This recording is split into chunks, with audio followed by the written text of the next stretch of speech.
Hello, my name is Cynthia Cruz, and I'm going to be evaluating the game Habitica. I'd like to start off by telling you a little bit about Habitica.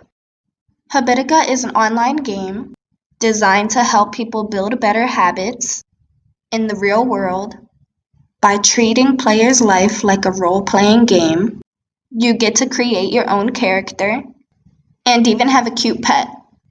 Habitica handles de-individuation pretty well in the game. Although the game utilizes anonymity by not requiring our real name as the avatar label, players will still face repercussions if not abiding by the community guidelines, which, in this case, reduces susceptible negative behavior. I'd have to say, Habitica does make it fairly easy to cheat. Cheating frequently occurs in situations where we think that the chances of getting caught are low. In Habitica, there is no way to tell if a player is actually engaging in completing the task given on the daily list. Therefore, anyone can just check off everything on the list as if they did the task, when this is actually what they're doing. But why bother checking anything off of some boring list? I'll tell you why. Because we hate losing something, more than possibly gaining something. Just to clarify, I'm talking about loss aversion. Players would rather cheat to avoid their avatar's health decreasing than gain better habits by actually doing the task. Ugh, such a disgrace. Don't worry, I did this too. Now let's talk about the design of the game. It's just so old-fashioned and odd. I know, I loved it too. The game's design is just as pixeled as they come. It really brought me back to when I was younger. Habitica did a great job with giving players a real sense of nostalgia.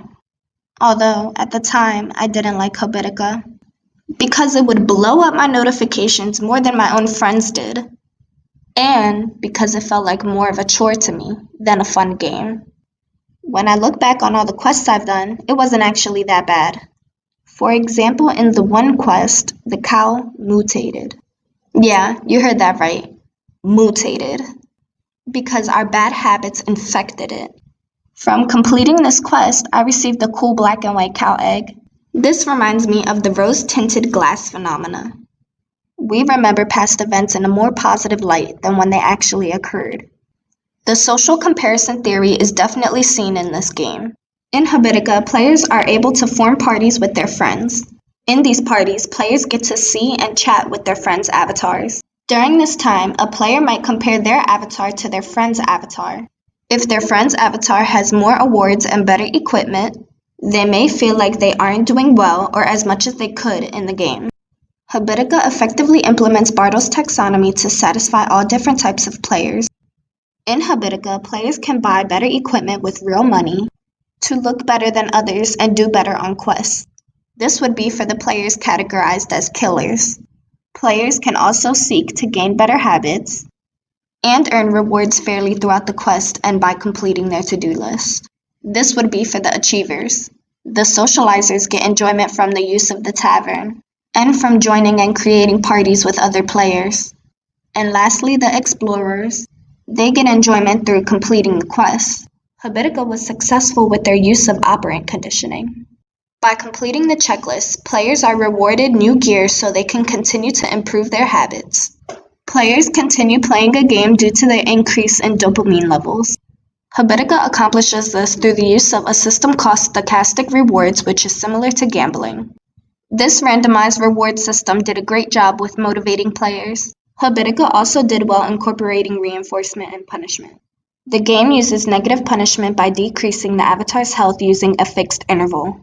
This means that every time a player does not complete their task, their avatar's health goes down. In the game, you can also see the use of positive reinforcement. This is done by giving rewards using a fixed interval, in which every time a player completes a checklist, they get a reward, and by using a variable interval, which is demonstrated by giving random prizes like eggs or pet food.